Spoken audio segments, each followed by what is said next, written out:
안녕하세요, 성구입니다. 이번 영상에서는 제가 작년에 100일 동안 19kg를 감량했던 식단 방법, 바로 탄수화물 사이클링에 대해서 설명을 드리려고 합니다. 제 영상들에서 많은 분들이 댓글로 질문을 해주셨고 이해가 안 되는 분들도 많은 것 같아서 처음 듣는 분들도 알기 쉽게 설명해 드리겠습니다.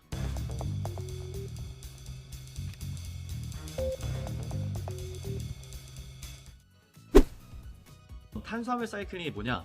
쉽게 말해서 탄수화물 양을 일정하게 먹는 방법이 아니고 주기적으로 적게 먹는 날과 많이 먹는 날을 정해서 일주일 단위로 체중을 감량하는 방법입니다. 탄수화물을 많이 줄여서 몸에 있던 글리코겐을 고갈시킨 후에 다시 고탄수화물로 글리코겐을 초과회복하는 방식이죠. 제가 생각했을 때 이 탄수화물 사이클링의 장점은 역시 먹고 싶은 걸 마음껏 먹을 수 있다는 겁니다. 제가 이 식단 방법을 선택한 이유이기도 하죠. 무려 일주일에 2번이나 먹고 싶은 걸 먹을 수 있으니까 남은 오일을 참는 원동력이 되겠죠. 그리고 또 한 가지 장점은 정체기가 쉽게 오지 않는다는 겁니다. 일반적인 다이어트 식단에서는 칼로리 양을 적게 섭취해서 몸의 기초대사량이 낮아지고 신진대사 활동이 줄어들면서 더 이상 감량이 되지 않는 정체기가 오는 경우가 있는데, 이 방법은 일주일에 2번은 고탄수화물을 섭취하기 때문에 매주 꾸준하게 감량이 되었습니다. 그리고 또 한 가지 장점은 막상 해보면 생각보다 계산할 게 없다는 겁니다. 보통 탄수화물, 단백질, 지방량을 계산하고 칼로리 양도 계산하지만 이 방법은 단백질 양만 체크하면 따로 계산할 게 별로 없었습니다. 제가 워낙 단순한 걸 좋아해요. 그래서 대체 어떻게 하는 거냐? 참고로 저는 유튜브 한주먹님의 영상을 통해서 알게 되었고 실제로 그 방법을 기준으로 진행했어요. 하지만 사람마다 생활 패턴과 기초 대사량, 운동량이 다 다르기 때문에 무조건 똑같이 따라하기보단 원리를 아시고 상황에 맞춰서 유동적으로 진행해 주시면 됩니다. 어쨌든 저희는 근손실은 줄이고 체지방을 빼는 게 목표잖아요. 자, 지금부터 집중해 주세요. 우선 가장 중요한 건 단백질 양이에요. 보통 체중 곱하기 2g만큼은 매일 꼭 섭취해 주셔야 합니다. 탄수화물 1회 섭취는 보통 밥 기준으로 150g 정도, 순수 탄수화물 양으로 따지면 50g 미만 정도로 생각하시면 됩니다. 그리고 꼭 운동 후에 탄수화물을 섭취해 주셔야 됩니다. 자, 그럼 월요일은 운동 후에 탄수화물 1번, 화요일은 운동 후 1번, 그 외에 1번, 그래서 총 2번. 보통 변비 예방을 위해서 아침에 사과를 껍질째 먹어서 탄수화물 1번을 채워줍니다. 그리고 수요일은 운동 후에 1번, 그 외에 2번 해서 총 3번 섭취. 이렇게 3일 동안 탄수화물을 적게 가져가고 목요일은 고탄수화물을 섭취하는 날로 아침에 탄수화물 1번 섭취해주고 운동을 한 후에 한식 위주의 일반식으로 밥을 많이 먹어줍니다.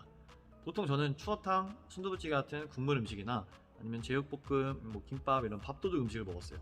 그리고 다시 금요일엔 월요일이랑 똑같이 운동 후에 1번, 토요일엔 화요일과 똑같이 운동 후 1번, 그 외에 1번, 총 2번 섭취하면 드디어 일요일이 옵니다. 일요일은 치팅데이로 먹고 싶은 것을 마음껏 먹어줍니다. 단 너무 설탕이 많이 들어간 디저트 같은 그런 음식은 안 돼요. 대신 치킨, 피자, 삼겹살 뭐든 드셔도 돼요. 저는 실제로 100일 다이어트 동안에도 주말에 술도 마신 적도 있고 라면, 치킨, 햄버거 다 먹었는데도 19kg를 뺐어요. 이렇게 탄수화물 양은 순환식으로 섭취하시면 되고, 지방 같은 경우엔 저는 딱 정해놓진 않고 보통 하루에 계란 3, 4개 정도 먹었고 아몬드를 15알 정도 먹었어요.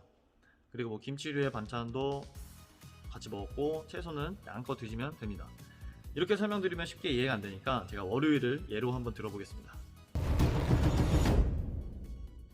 체중 80kg 기준으로 단백질 160g 정도 드셔야 되죠. 일요일에 마음껏 먹었으니까 월요일에 운동 후에 탄수화물을 한 번만 섭취하시면 됩니다. 저녁에 운동한다는 가정하에 아침에 일어나서 닭가슴살이랑 계란, 아몬드, 채소 이런 식으로 탄수화물 없이 단백질 30g 정도 먹어주고, 점심도 마찬가지로 닭가슴살 제품이랑 채소랑 해서 단백질 30g 정도 먹어주고, 부족한 단백질을 채우기 위해 저는 점심 먹고 좀 있다가 닭가슴살만 하나 먹고 또 한 2시간, 3시간 정도 지나서 단백질 보충제를 먹어줬습니다. 그리고 이제 저녁에 운동을 하고 탄수화물이랑 단백질을 같이 섭취해 주시면 돼요. 저는 다이어트 초반에는 닭가슴살 볶음밥이나 닭가슴살 도시락이랑 닭가슴살, 계란 이런 식으로 운동 후에 먹어서 단백질 40g 정도 섭취하면 총 150에서 160g 정도 단백질을 채울 수 있습니다. 초반에 단백질 채우는 게 되게 어려운데 점점 살이 빠지면서 단백질 섭취량도 줄고 적응이 돼서 어렵지 않을 거예요. 5번에서 6번 정도로 나눠서 단백질을 섭취해 주시면 됩니다. 그럼 화요일은 월요일이랑 동일한데 아침에만 사과나 밥을 추가해서 드시면 총 2번이죠.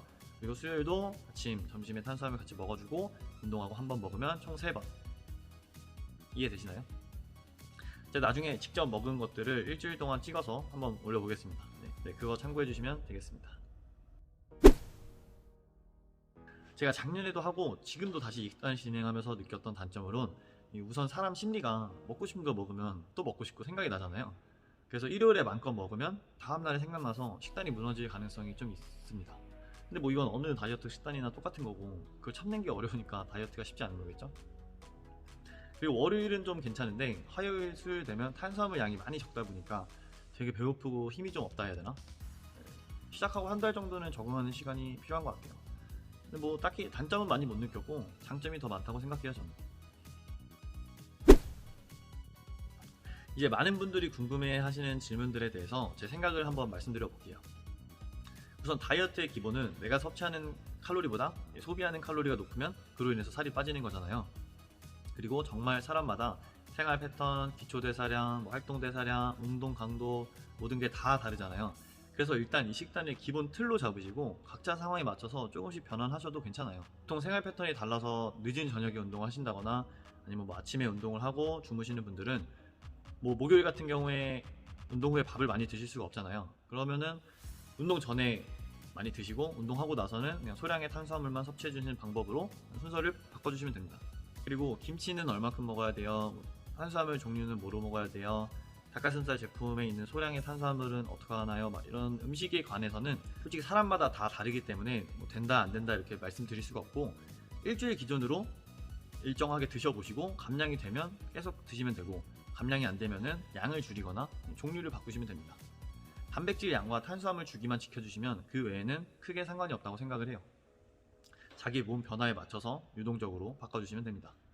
저도 초반에는 탄수화물 섭취할 때 닭가슴살 볶음밥 같은 좀 비교적 칼로리가 있고 맛있는 음식들을 먹다가 50일이 지나고는 그냥 일반 쌀밥만 먹다가 막바지에는 탄수화물을 단호박으로 바꿔줬었습니다. 각자 살 빼는 목표가 대회를 나가거나 바디 프로필을 찍거나 아니면 그냥 살이 너무 쪄서 체중 감량이 목표인 사람처럼 다 다르기 때문에 각자 목적에 맞게 진행해 주시면 돼요. 저희가 다이어트 하지 않을 때는 뭔가 먹으면서 막 크게 영양학적으로 막 고민하고 그러지 않잖아요.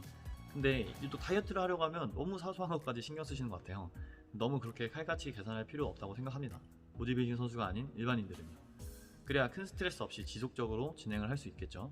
저도 100일간 동안 물론 저탄수 데이 때는 뭐 배도 많이 고프고 힘들었지만 치팅할 때 큰 고민 없이 먹으면서 스트레스를 풀었기 때문에 그래도 포기하지 않고 목표한 만큼 감량해서 바디 프로필을 찍을 수 있었다고 생각합니다. 네, 이렇게 탄수화물 사이클링에 대해서 알아봤는데요. 많은 도움이 되셨나요? 다이어트 방법에 정답은 없으니까 자기한테 맞는 방법으로 하는 게 최고라고 생각합니다. 이런 방법도 있으니까 관심 있으신 분들은 한번 해보시면 좋을 것 같습니다. 최대한 많이 설명드린다고 드렸는데 혹시 더 궁금한 사항이나 부족한 부분이 있다면 댓글로 남겨주세요. 그리고 좋아요랑 구독도 눌러주시면 정말 감사하겠습니다. 그럼 모두들 건강하게 다이어트 하세요.